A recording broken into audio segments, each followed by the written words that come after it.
आपकी इज्जत episode 7 ending और एपिसोड 8 प्रोमो रिव्यू। आपकी इज्जत के एपिसोड 7 ने आखिर में एक ऐसा सवाल छोड़ दिया है जो अब हर व्यूअर के जहन में है। क्या बीना अब भी तबिश के साथ अपना रिश्ता बचाने की कोशिश करेगी या फिर अब उसकी जिंदगी एक बिल्कुल नए मोड़ पर जाने वाली है? एपिसोड 7 की एंडिंग से सबसे इम्पोर्टेंट बात ये समझ आती है कि बीना अब पहले वाली बीना नहीं रही।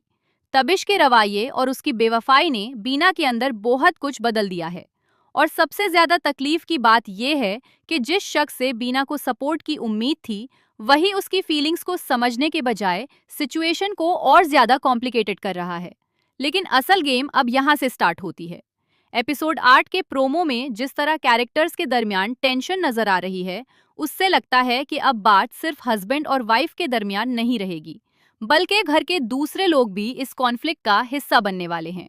और यहाँ सबसे बड़ा ट्विस्ट ये हो सकता है कि बीना को अब किसी और से नहीं बल्कि अपने ही फैसलों से मुकाबला करना पड़ेगा।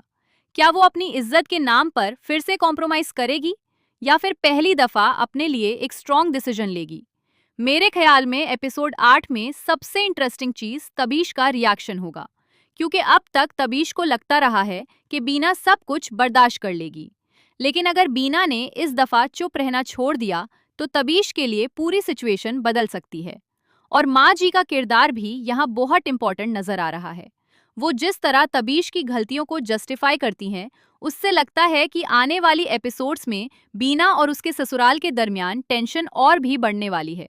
लेकिन असली सवाल ये है, बीना आखिर कब तक सिर्फ घर की इज्जत के लिए अपनी खुशी कुर्बान करती रहेगी? एपिसोड 8 शायद इसी सवाल का पहला जवाब देने वाला है।